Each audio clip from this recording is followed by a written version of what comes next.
Hey guys, it's Ashley here with another pay-per-view review. This time it's WWE's Elimination Chamber for 2012.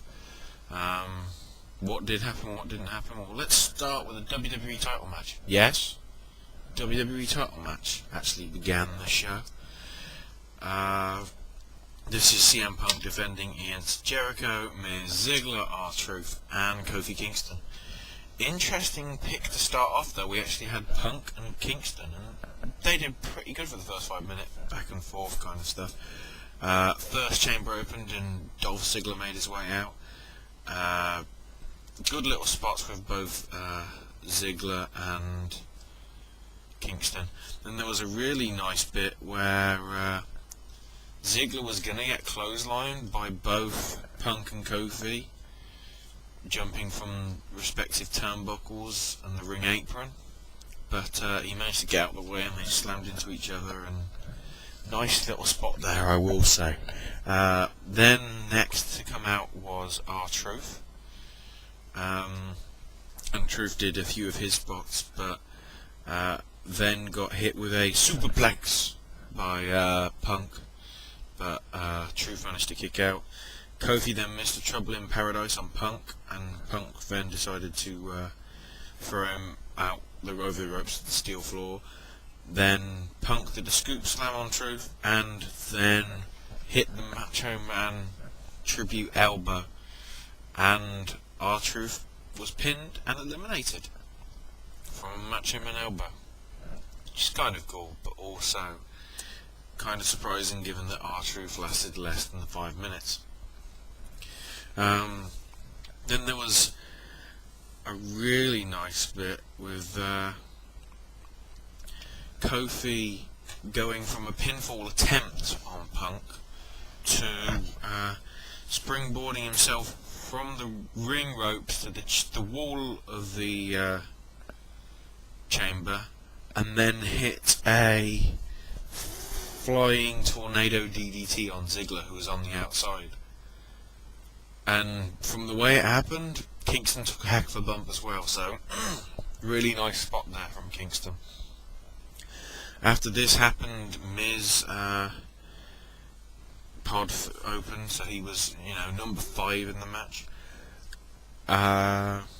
Some good little spots from him, but it eventually ended to Punk locking on the Anaconda Vice on Miz, and Miz has got his arm up as if he's about ready to tap. And then the final pod opens and Jericho comes out. Punk releases the hold.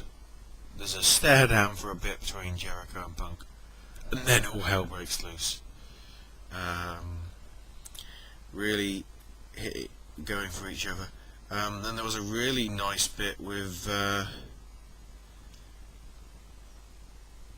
Jericho trying to put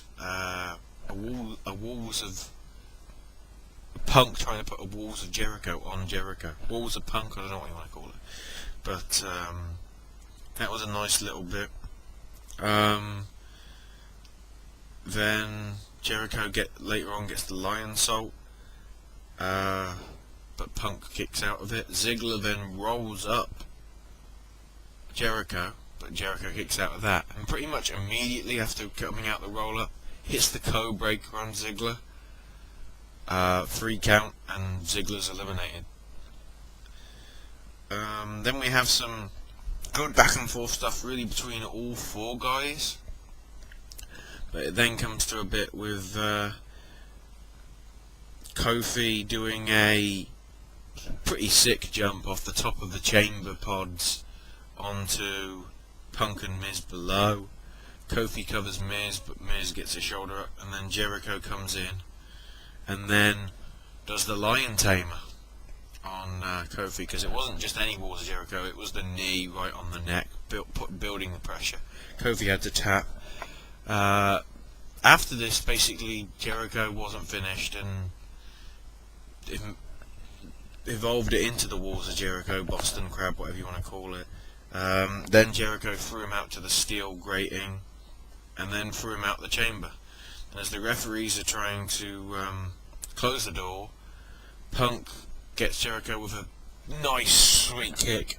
Jericho falls out of the chamber, hits the door on the way out, knocks one of the cameramen out, and apparently knocks him out because it apparently his head hits one of the lighting boxes down on the side. I don't know, but you know, officials are out there apparently looking worried, and they're saying that Jericho is out of the match because, you know, he can't continue competing. Which then leads pretty soon to the end with Miz going for a skull-crushing finale on Punk, which Punk kicks out of, which Miz is amazed by. Then Miz has got Punk in the opposite turnbuckle. Miz charges in, goes headfirst into the pod because Punk moved out the way. GTS, and Punk gets the pinfall. And that's where the match finishes. Despite Jericho not being pinned, that is where the match finished. CM Punk retained the title. So I'd like to see something happen with Jericho on Raw, or at least within the next week, because otherwise it really doesn't make a whole lot of sense, to be honest. But just so I quickly get a drink. We then had a little bit with Santino. Basically playing to the underdog thing, so they gave him the Rocky kind of thing. He was drinking eggs, punching a ham at a later point, but it was the Rocky stuff. It was kind of good, but also didn't see much sense of it. We then also saw a video package with John Cena training at the School of Hard Knocks, or whatever it is.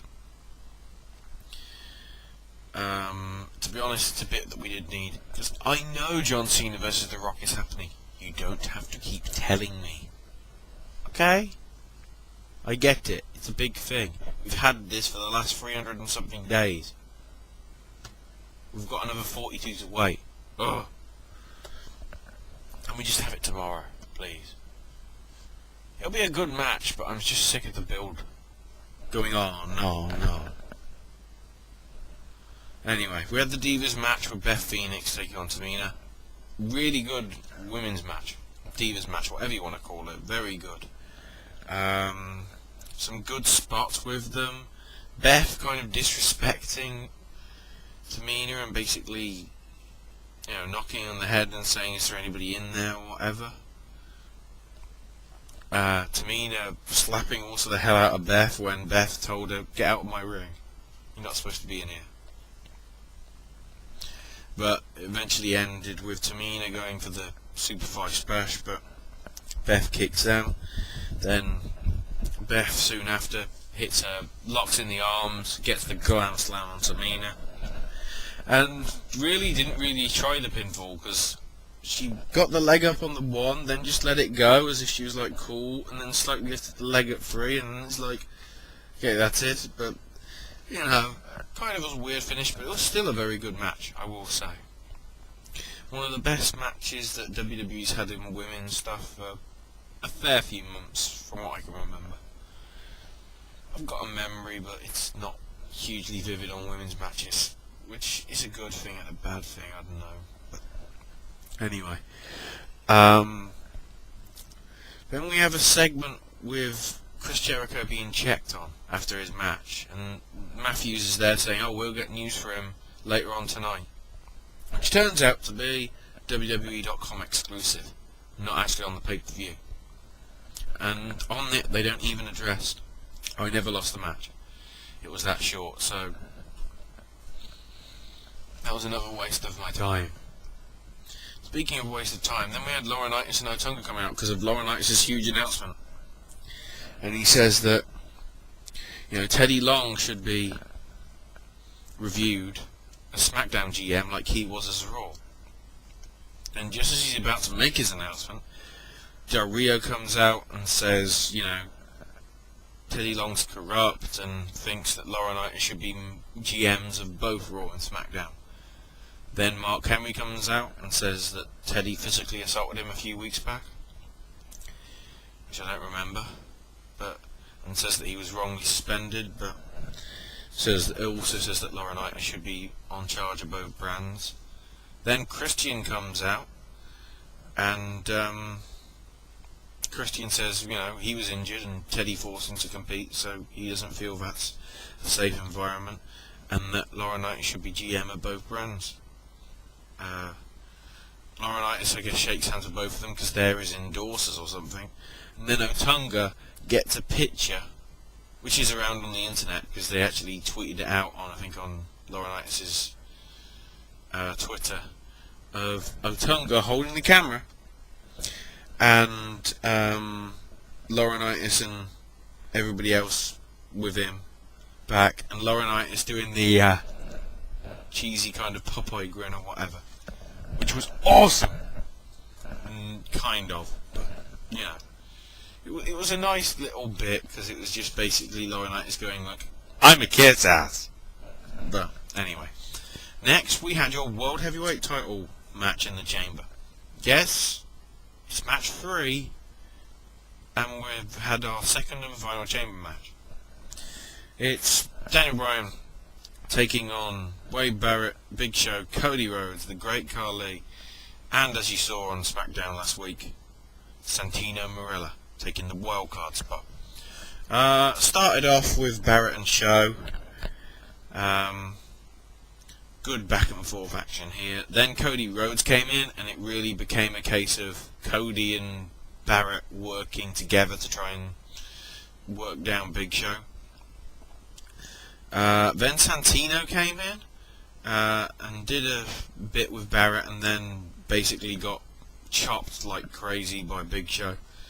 And then it continued to really be Barrett and Rhodes beating down on Big Show. But during the whole thing, Big Show kept pointing toward Daniel Bryan's pod and saying, "You're next." Then, as it turns out, he wasn't next because Khali came out. Khali slammed Rhodes, slammed Barrett, chopped the hell out of Santino. Then Big Show speared him. Yeah, apparently Big Show thinks he's Edge. And Big Show got the pinfall, and Khali's gone in less than a couple of minutes. So then Big Show gets up, everybody else is out, and stares down Bryan because he must be angry at Bryan. And then goes on the top rope, reached down to Bryan's pod but couldn't get him. So then he starts removing the chains and starts stamping the chains with his feet and breaking them to get in. Climbs in through the top of the pod, beats him up in the pod for a bit before the thing opens. And then when the pod door does open, Bryan manages to rake his eyes, and for retaliation of this, when Bryan and Show both get outside, Bryan gets put through the pod. So, pod crashing action did happen tonight. Yay! Then we had, once again, it was really the double teaming of, whoa, my seat went back. Sorry about that. New chair. I'm just getting used to it. We had the finish. Well, the finish for actually Big Show, because Big Show went out next. It was a couple of beautiful disaster, really nice kicks from Rhodes. Then he got a DDT, and Barrett managed to hit a flying elbow, and Rhodes got the pinfall. Rhodes celebrated with this fact, then got rolled up by Santino with the 3 count, and Cody was eliminated pretty much soon after. And then the crowd, as soon as that happened, they really got behind Santino, which was amazing. There was a good little section actually between these three, some good little bits.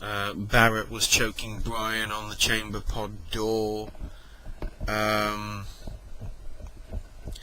but then it came up with Barrett missing an elbow on Santino. Then Bryan did a flying headbutt a la Jericho onto Barrett. Santino called over, pinned Barrett, got the 3 count, and yes, your final 2 in this match are Santino Marella and Daniel Bryan. So because of this, of course, Bryan was smiling away like a Cheshire cat, because he was like, yes! This is mine. Or no, it should be, yes! Yes! That's what he normally does. And he was happy with that. But the crowd was really hugely behind Santino. He went for the Cobra and hit it, but it wasn't enough to put Bryan out for the count. And pretty much basically straight after the kick out, Bryan locked in the label lock. And after about half a minute of trying to make it and trying to get to the ropes and get out of it, Santino had the tap, and Daniel Bryan still World Heavyweight Champion. After this, Bryan was going, yes! Yes! As I said. And he said, no one said I could do it. No one. And then all of a sudden, Sheamus comes out. And even before Bryan can attack him, Sheamus does a front headlock, headlock slam on Bryan, and I think that pretty much tells you your SmackDown main event for the World Heavyweight title at WrestleMania. It's going to be Sheamus vs. Bryan. If it isn't, that thing had no purpose. Yeah. Then we saw a segment with Hornswoggle eating cheese at a table because we're in Wisconsin, home of the Green Bay Packers, who are cheeseheads apparently. I don't know because I'm not hugely into American football. But then he asks Natalya, who's there, to cut the cheese. Cue a farting gag. Seriously, for a woman like that who can wrestle, and I said wrestle there because one, it was a mistake, but also because, she's old school. She actually wrestles and wrestles. She isn't like quite a lot of the divas who are chosen for looks ahead of talent.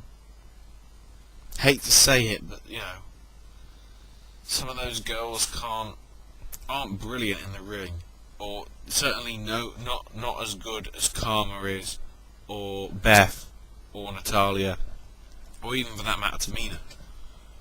So I'd prefer to see the farting gimmick with them, but to no avail. But yeah, Natalya basically goes away.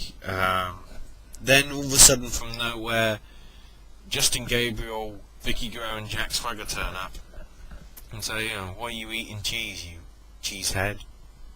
or something like that. But it basically eventually led to Teddy Long turning up and setting up a match between Swagger and Gabriel for the US title.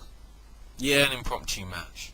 And during this, it's also worth noting that Teddy Long likes the idea of a GM of both Raw and SmackDown, but he thinks it should be him. So I'm guessing this is going to be the Raw versus SmackDown match that happens over WrestleMania. Except this time it could even be David Otunga versus Santino, because they kind of feuded towards that at SmackDown last week when it was the final 2. Whether that will happen, I don't know. Will I care? The answer is probably a resounding no.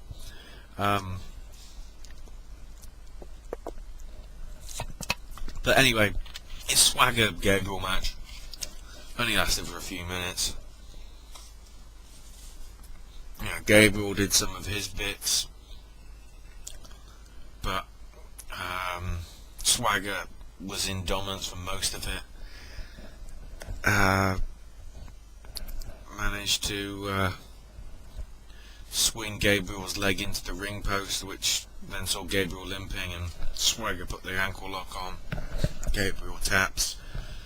US title retained. Well done, Swagger. Then Lawler announces that Undertaker will be at Raw tomorrow night to confront Triple H. Yeah, basically what this was a video thing, and it kept saying vengeance. You know, I want my vengeance, because of the whole, he may have won the battle, but I won the war. Which of course Undertaker is pissed off about, because the war is not over.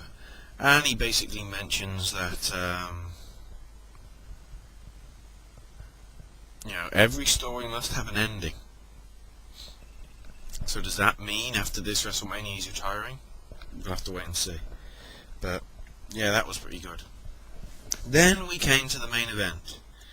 Yes, your main event of an Elimination Chamber pay-per-view didn't even have Elimination Chamber match at it. Because it was the ambulance match between Cena and Kane. Because this is what matters. Everybody wants to see Cena and The Rock. Yeah? You don't? Well, you can have to. But, yeah. There were some good bits with this. There was a nice bit early on, well, pretty soon into the match, where Kane attempted, after an attitude adjustment attempt by Cena, Kane turned it into the smother, or the iron claw, whatever he calls it, with the glove, which basically makes Cena pass out. Cena gets dragged down to the ring floor, and then goes underneath the ring. What could he pull out? A table? Kendo stick? 2x4? No, he pulls out a wheelchair. Which is different. You know, that would be a cool feature to see in new wrestling games, like WWE 13. What's he brought out? Oh, he's brought out a vase of flowers. Just have one match where it's basically, why the hell is said item underneath the ring? It would be like an old school ECW match. Why is there a stop sign underneath the ring? I don't know. Why would they just randomly put a wheelchair under there? You know, somebody who works underneath the ring actually in a wheelchair, and you've just taken away their wheelchair? How are they going to get out? That's a bit discriminatory. But anyway, he puts Cena in the thing and starts pushing the chair, and then Cena cuts him off. Then Cena grabs the chair, and as he breaks out of it, and chucks it into Kane, who's already been slammed into the outside of the ambulance. Then Kane basically gets put in the wheelchair and pushed into the production table where the sound equipment and everything is, and whatever. Then they work through the crowd and round to the back to ringside, where there was a weird spot with Cena grabbing a mic and saying, "Oh, you silly son of a..." and then you didn't hear the rest of it, obviously, because he hit Kane with the mic. And then he asked Booker, "Could I be on your Fave 5? And drops the mic. I don't get it. But anyway, soon after this, he clears the Spanish announce table. He thinks the table is going to go. Then gets the top part of the ring steps and hits Kane with them. And then mouths, he probably said it to the thing, but you couldn't hear it, he used the crowd noise. Do you want to have some fun? Which means, yeah, there's a spot going to be happening. He then hit him with the ring steps again, put the steps near the Spanish announce table, and climbed up the steps with Kane on his shoulders. Goes for the attitude adjustment. Kane gets out of it, chokeslams Cena, and he goes through the table. But rather than really all collapsing, Just the table bit of it just goes down, which is different. Whether the table wasn't rigged properly, I don't know, but it probably wouldn't have gone because the top bit would have just leant against the step. So that was a nice little spot there. Then from this, Kane got the stretcher, which was for some reason outside next to the ambulance rather than inside it. Takes it down to the ringside, puts Cena on it, wheels him to the ambulance, sticks him in the ambulance, gets one door shut, and before the second door can shut, Cena kicks it open and prevents it from being shut, and Cena battles out of it. Then Cena puts and slams his shoulder into the side door on the ambulance, then slams him into the front cab where the driver is, and then Cena climbs up onto the top of the roof and taunts Kane to follow him. So of course they both go up, and then Cena does an attitude adjustment from the top of the thing off the stage to the floor below, kind of like when Cena attitude adjustmented Batista off the car through the stage at, I think it was Over the Limit. So, a kind of copycat ending there, but Cena got Kane, stuck him in the back of the ambulance, shut both doors, and Cena wins. Cena then immediately goes down to the ring, points up to the WrestleMania sign and says, Rock, you better bring it April 1st, as Kane's gets taken out in the ambulance. So it seems like that feud's over. It's a shame because it could go further, but the way I would have liked to have seen it was Kane actually win. Cena, gets knocked out, gets taken in the ambulance, but then it gives him 6 weeks to, play it off as he isn't fully focused, and, then comes out triumphant against The Rock, because we all pretty much know that Cena's going to beat Rock at Mania. If Rock wins, that would be a surprise, to be honest. That would be awesome. That would happen, sadly. Overall, it was an okay pay-per-view. Okay to good. The chamber matches were good. The way they had the ending with Bryan and Santino was very good.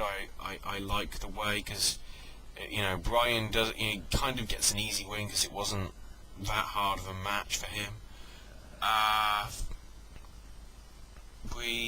The Raw chamber as well I like, but the Jericho situation needs to be resolved for me to get proper clarity with that. So it was good. The impromptu match was okay. The segment with Laurinaitis I didn't get. You could have had that on Raw and it would have still, it would probably meant more on TV than it did at a pay-per-view, but it was good to see Del Rio officially back, and also Christian, which probably means they're in contendership for possibly Money in the Bank if it is coming back in 6 weeks' time. The ambulance match was okay, nothing huge really in it. It wasn't a brilliant match. I mean, the Shane McMahon-Kane match from the last ambulance match that happened 8 years ago was better. But it's not match of the night, but I think there has to be some full credit go to the Divas match, because that was a very good match, and as I was expecting it to be, because as I mentioned, you've got two girls that can wrestle, to be quite honest. But anyway, my overall score will probably be a 7.5, which if you look at last week was actually less than TNA. That's mainly because the segment with Laurinaitis was a waste of time when you could have stuck in another impromptu match like tag titles, or Ted DiBiase versus Aniko, because he didn't get invited to the tailgate party, which is a stupid reason, WWE, by the way. And just the fact that the main event probably shouldn't have been the main event, but because it's John Cena, it has to be the main event. Probably, I don't know. But overall, 7.5. It was a good show. I have to say that. You know, I wasn't disappointed in really anything. I was just less than satisfied. Which isn't the same as disappointed, to be honest. Isn't the same. But, yeah. The question is now, what are your thoughts on the pay-per-view? You know, did you think the chamber matches were good? Did you, not like the segment with Laurinaitis? Did you want to see a vase come out from underneath the, ring in the Cena Kane match? What other weapons did you want to see? Did you want to see, you know, plushy toys like that TNA match with Dreamer and Bully Ray? I don't know. Give your thoughts below. You know, give your overall thoughts on the pay-per-view. What was right about it? What was wrong about it? Just leave it below and it would be greatly appreciated. Certainly. If you like this video, click the like button that's somewhere down below. If you want to get more videos on wrestling and video game related stuff, then click the subscribe button up above.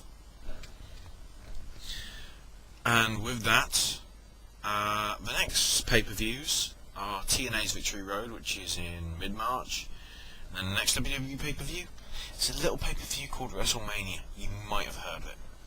But, anyway, I will see you then. So, I would say this is a Sting line, but this has been used by a British, it was used by a British DJ for many a year since about the 1970s.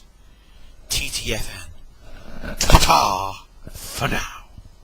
Oh, and P.S. You notice how he has no sign of Brodus Clay tonight? Clearly he's stuck in a rut rather than being on a roll anymore.